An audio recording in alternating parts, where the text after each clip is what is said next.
मनाला ऊर्जा देणारा हा भक्तीचा महामेळा आणि या वारीतून जन्माला आलेली असंख्य सेवाभावाची रूपं आपण दरवर्षी पाहतो.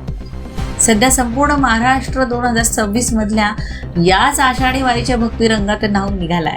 ऊन पावसाची तमान बाळगता विठू माऊलीच्या ओढीने चालणाऱ्या वारकऱ्यांची सेवा करण्यासाठी कोणी अन्नदान करते, कोणी पाणी सेवा करते, तर कोणी औषधोपचार. पण या सगळ्यात रायगड जिल्ह्यातल्या महाडमध्ये काही तरुण कलाकारांनी विठ्ठल भक्तीचा एक अतिशय अनोखा आणि मंत्रमुग्ध करणारा कलाविष्कार सादर केलाय. महाडच्या ऐतिहासिक अष्टविनायक गणपती सभा मंडपात या कलाकारांनी वारकऱ्यांसाठी अशी काही सेवा अर्पण केली आहे ना, की ज्यांना साक्षात पांडुरंगही सुखावला असेल. पाहूयात मन गहिवरून टाकणार हा खास रिपोर्ट. टाळ मृदुंगाचा नाद, ज्ञानोबा तुकाराम, विठ्ठल विठ्ठलचा अखंड जयघोष आणि पंढरीच्या वाटेवर चालणारा भक्तीचा महासागर. वारी म्हणजे केवळ पायी प्रवास नाहीये, तर वारी म्हणजे मनाला ताजं टवटवीत करणारा पवित्र ऊर्जेचा स्रोत आहे.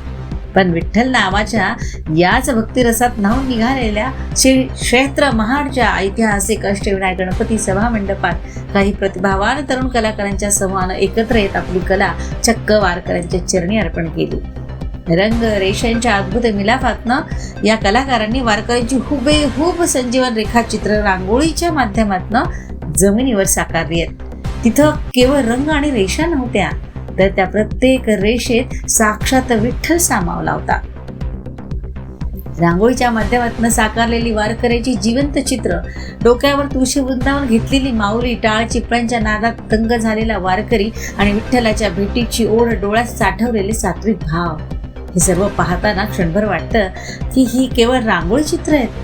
नाही, हे तर चालतं बोलतं भक्तीचं दर्शन आहे. हा अभूतपूर्व सोहळा पाहून दर्शनासाठी आलेले भाविक, वारकरी, लहान मुलं आणि ज्येष्ठ नागरिक क्षणभर थबकले आणि अक्षरशः मंत्रमुग्ध झाले.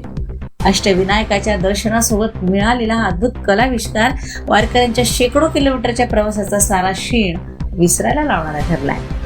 कला जेव्हा ईश्वराच्या चरणी लीन होते, तेव्हा ती केवळ कला राहत नाही, ती कला ब्रह्म बनते. म्हणतात ना की कलावंताच्या हृदयात भगवंत बसतो, त्याची जिवंत प्रचिती देणारा हा कलाविष्कार. खरंच वारी म्हणजे चालणारी भक्ती आणि ही रांगोळी म्हणजे बोलणारी भक्ती. विठ्ठलाला भेटण्याचा एक मार्ग पंढरीची वाट असेल, तर कलेतून विठ्ठल अनुभवण्याचा हा मार्गही तितकाच पवित्र आहे. कलेच्या माध्यमातून विठ्ठल सेवा करणाऱ्या या सर्व तरुण कलाकारांना आणि त्यांच्या अनोख्या भक्तिरंगाला टॉप न्यूज पुणेचा मनपूर्वक प्रणाम. वारीतल्या अशाच काही विलोभनीय रंगांसोबत आपण पुन्हा एकदा भेटू. तोपर्यंत पाहत राहा टॉप न्यूज पुणे. रांगोळी प्रदर्शन अतिशय सुरेख कलाकारांनी व्यक्त केलेले आहे. त्यांच्या रंगछटा वगैरे चेहऱ्यावरच्या, खास करून एक लहान बाळाचं जे चित्र आहे तुम्हाला ते समोर दाखवलं जाईल. अतिशय सुरेख चित्र रंगलेलं आहे. आतापर्यंत एवढ्या रांगोळ्या बघितल्या, पण एवढी सुंदर रांगोळी कुठेच बघितली नाही. आणि ह्या सगळ्या टीमला माझ्याकडून खूप खूप शुभेच्छा. खूप छान, खूप छान, एक नंबर.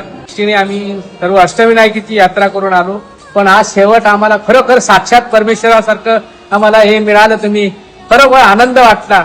आणि एवढा आठ गणपती फिरल्यानंतर शेवटी इथे आम्हाला परमेश्वराने भरपूर दिलं. शेवटी म्हणजे परमेश्वरामध्ये किती शक्ती आहे हे आम्हाला दाखवलं. त्याबद्दल तुमचे फार फार आमच्या सर्व भक्तांतर्फे कौतुक कौतुक कौतुक.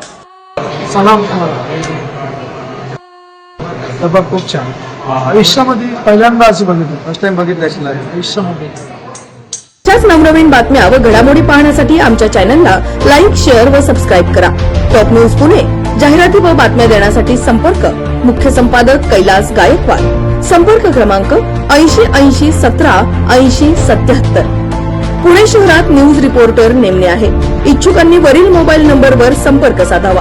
Top news Pune.